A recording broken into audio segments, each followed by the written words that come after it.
আমি আর সময় নষ্ট করলাম না, সেই কাগজটা মাটিতে বিছিয়ে দিলাম এবং সেই তারার নকশার ভেতরে একটা মোম জ্বালিয়ে জানালাটা হালকা একটু খুলে দিলাম যাতে করে জিন আসতে পারে। এরপর আমি সেই মন্ত্রগুলো পড়তে শুরু করি। মুহূর্তের মাঝে পুরো ঘরটা কেমন যেন ঝাঁকুনি দিয়ে উঠে, মনে হচ্ছে ভূমিকম্প হচ্ছে। কিছুটা ভয় পেয়ে তাড়াতাড়ি মোম নিভিয়ে দিলাম এবং তাড়াতাড়ি কাগজটা সরিয়ে ফেললাম। এই ভূমিকম্পের কারণেই মা, দাদি সবাই আমার ঘরে চলে আসবে, আর তারা এসে যদি দেখে আমি এসব করছি তাহলে আমাকে বাড়ি থেকে বের করে দিবে। কিন্তু দাদি, মা কেউই আসলো না।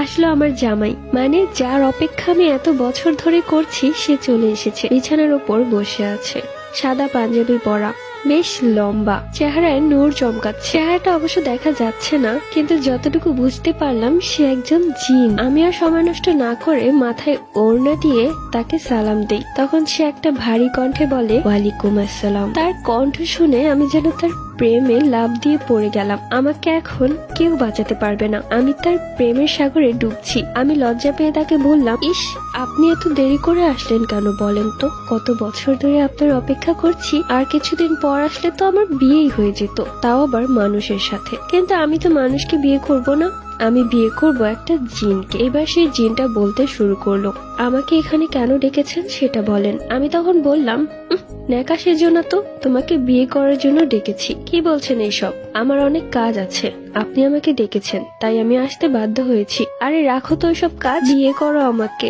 বিয়ে করা ফরজ কাজ। আপনার কি মাথা ঠিক আছে? আপনি এইসব কথা ভেবে বলছেন আমাকে? আমি তখন খুব রেগে যাই আর বলি, তুমি কি আমার বিয়ে লাগো নাকি যে তোমার সাথে আমি মজা করতে যাব? তোমাকে এখানে ডেকেছি বিয়ে করার জন্যই। জীবনের প্রথমবার আমি কোন পাগলের ঘরে চলে এসেছি। আমি এখনই চলে যাচ্ছি, নয়তো আর এক মুহূর্ত থাকলে এখানে আমি পাগল হয়ে যাব। আমি তখন তাড়াতাড়ি জানালাটা আটকে দিই যাতে সে পালাতে না পারে। সেই জিনটা তখন বলে, আরে কি করছেন আপনি?